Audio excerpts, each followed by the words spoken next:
ചേച്ചി, രാവിലെ ഞാൻ പോണു. വീണ്ടും ആ ഹോസ്റ്റലിലേക്ക് കയറി ചെല്ലാൻ നാണം തോന്നുന്നുണ്ടാവും അല്ലേ? ഈ വീട്ടിൽ കഴിയുന്നതിനേക്കാൾ വലിയ നാണക്കേടൊന്നും അല്ലത്. അനിയത്തിയെ കാണാനാണെന്നും പറഞ്ഞ് ചേട്ടന് വീണ്ടും ഹോസ്റ്റലിൽ വരാമല്ലോ അല്ലേ? ചേച്ചി, ചേട്ടന് പുതിയ ഇരകളെ പിടിച്ചു കൊടുക്കാനുള്ള ഹോസ്റ്റൽ വാസം. മതി, അനാവശ്യം പറയരുത്. നേര് പറയുമ്പോൾ കേട്ടു നിൽക്കാൻ കുശരില്ല അല്ലേ? ശബ്ദിക്കരുത്. പേടിപ്പിക്കണോ? ചേട്ടാ ഒന്ന് പോ ചേട്ടാ. ചേച്ചി പോ പുറത്ത്. ചേച്ചി, നിന്നോടാണ്.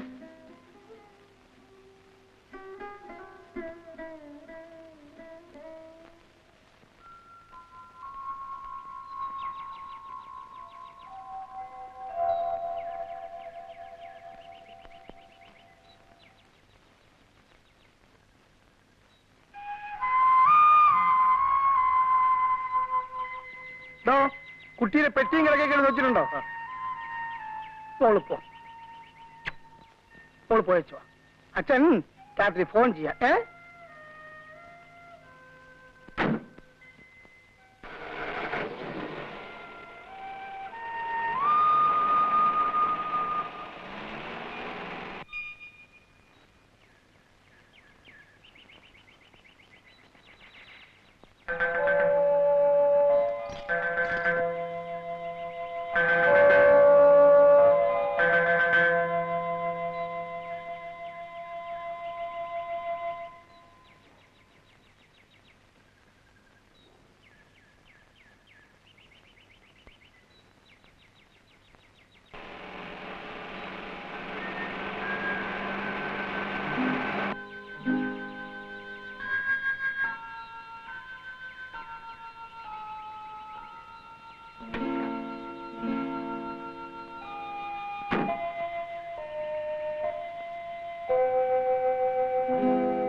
എന്താ കാരണമെന്ന് ചോദിച്ചാൽ എനിക്കറിയാൻ പാടില്ല.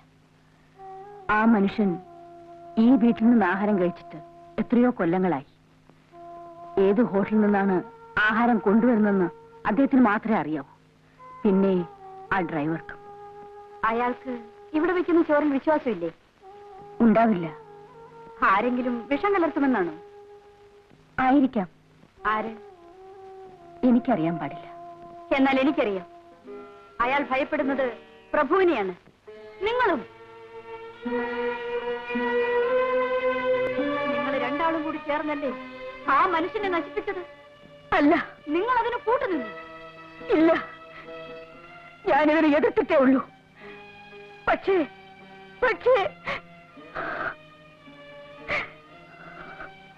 ഞാൻ നിസ്സഹായായിരുന്നു കുട്ടി.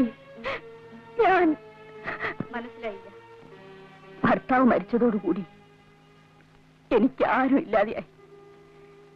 എനിക്ക് അയാളെ പേടിയായിരുന്നു. അതയാൾ മുതലെടുത്തു. അയാൾക്ക് വേണ്ടിയിരുന്നത് സ്വത്ത് മാത്രമായിരുന്നു. അതെനിക്ക് അന്ന് മനസ്സിലായിരുന്നില്ല. നീലിമ ജനിച്ചതോടുകൂടി അതെനിക്ക് വ്യക്തമായി. പിന്നെ അയാളുടെ ഭയം എന്റെ മോനെ ആയിരുന്നു. അയാൾ അവനെ തളർത്തി നേരെ നിന്ന് ചോദിക്കാൻ കരുത്തില്ലാത്തവനാക്കി. പണം വാരി കോരിക്കൊടുത്ത് അവനെ വഴിതിരിച്ചു വിട്ടു. കുഞ്ഞ് പാല്. കുഞ്ഞ് നല്ലവണ്ണം പഠിക്കണം കേട്ടോ. മോനെ, ടെക്സ്റ്റ് ബുക്കുകൾ മാത്രം വായിച്ച് പഠിച്ചതുകൊണ്ട് മനുഷ്യന് അറിവ് കിട്ടിയില്ല. എന്താണ് നോക്കൊണ്ട് നിൽക്കുന്നത്?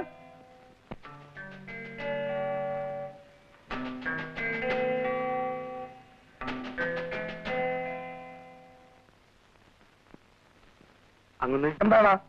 ഈ കുഞ്ഞിനെയും നശിപ്പിക്കണം. വേണമടാ, ഇവൻ കൂടി നശിച്ചു കിട്ടണമെന്നുള്ളത് എന്റെ ഭാവിയിൽ ആവശ്യമാണ്. പലതിനും സാക്ഷി എന്നവനാണ് ഞാൻ. ബാക്കി കൂടി കാണാൻ. മതി നിന്റെ ഉപദേശം. നിങ്ങൾ പോകാം. ഇവനെ കൂടെ നശിപ്പിക്കണം. അല്ലെങ്കിൽ പിന്നെ ഇതേവരെ എന്റെ മോൻ എന്നോട് മിണ്ടിയിട്ടില്ല.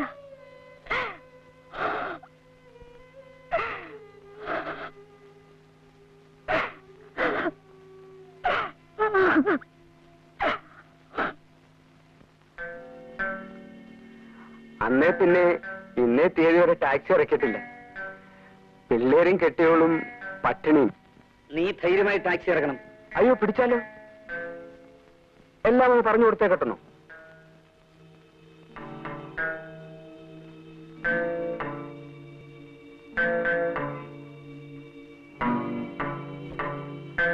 ഇതാ. അപ്പോ ഞാനിങ്ങോട്ട്.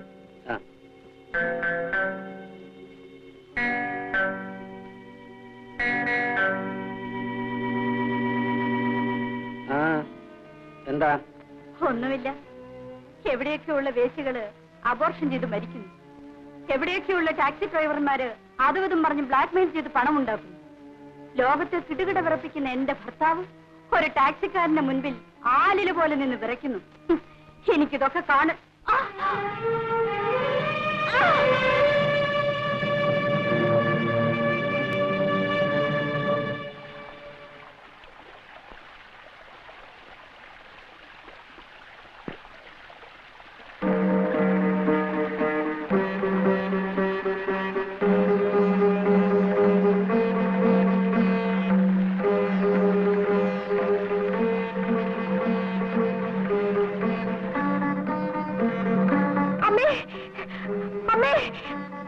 അയ്യോ, അമ്മേ, അമ്മേ, അമ്മേ, എന്ത് പറ്റി അമ്മേ?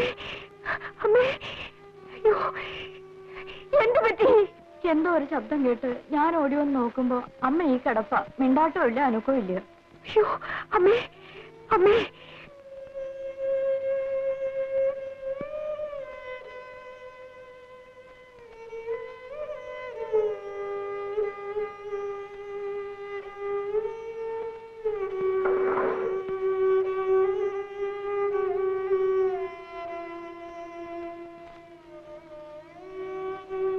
ഭേദാപ്പോ ഇനി മരുന്ന് കഴിക്കുന്നുണ്ട്, ആയുർവേദ ചികിത്സയുണ്ട്. മതിയായില്ലേ? തോന്നിയാസം കാണിക്കലേ? തോന്നിയാസങ്ങളും കാട്ടി തോന്നിയോടെ അങ്ങോട്ട് ജീവിക്കാം. എന്താ, തൃപ്തിയായില്ലേ? അതിനിവിടെ ആരും തോന്നിവാസം കാണിച്ചില്ലല്ലോ. ഇല്ലേ? പിന്നെ ഈ കിടക്കണ എന്താ? അത് നിന്റെ തോന്നിയാസങ്ങളുടെ ഫലം തന്നെ. അത് ഈശ്വരന്റെ തോന്നിവാസങ്ങളുടെ ഫലവാ.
ഞാനാണ് ഉഷ.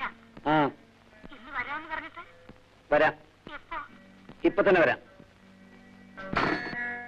എങ്ങോട്ടാണ്? ഏത് വേശി വിളിച്ചിട്ടാണ് ഈ നേരത്ത്? തുടരുത് തന്നെ. പിശാച്. ഇടിയൻ.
പോവാണോ? ഞാൻ അവിടെ വന്ന് കണ്ടോളാം. പട്ടി.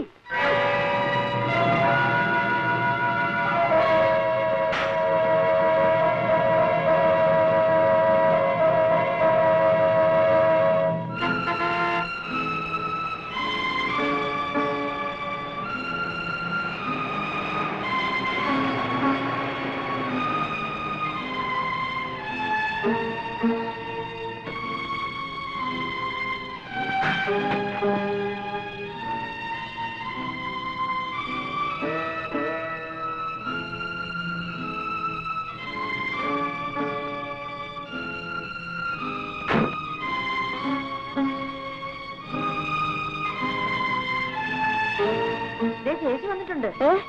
മോള് വന്നോ?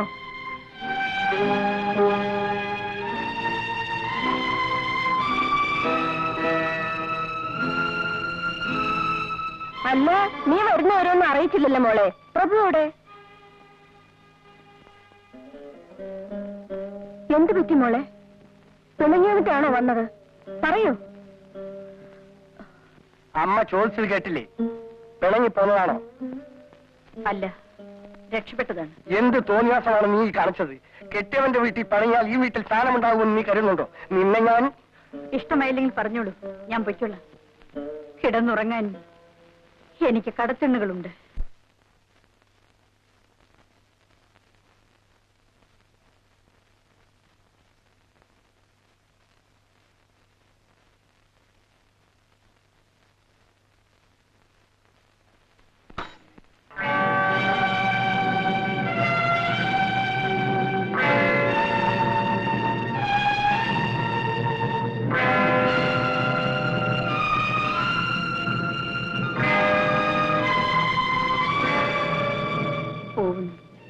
എന്നേക്കുമായി നിങ്ങളെ എനിക്കിഷ്ടമാണ്. ഒപ്പം തന്നെ വെറുപ്പും. വിവാഹത്തിന് ശേഷം 5 മാസം കഴിയുന്നതിന് മുൻപ് 6 മാസത്തെ ഗർഭവും ചുമന്നാണ് ഞാൻ മടങ്ങുന്നത്.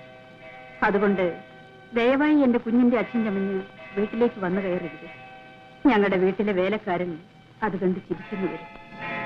പോകട്ടെ. ശോഭ.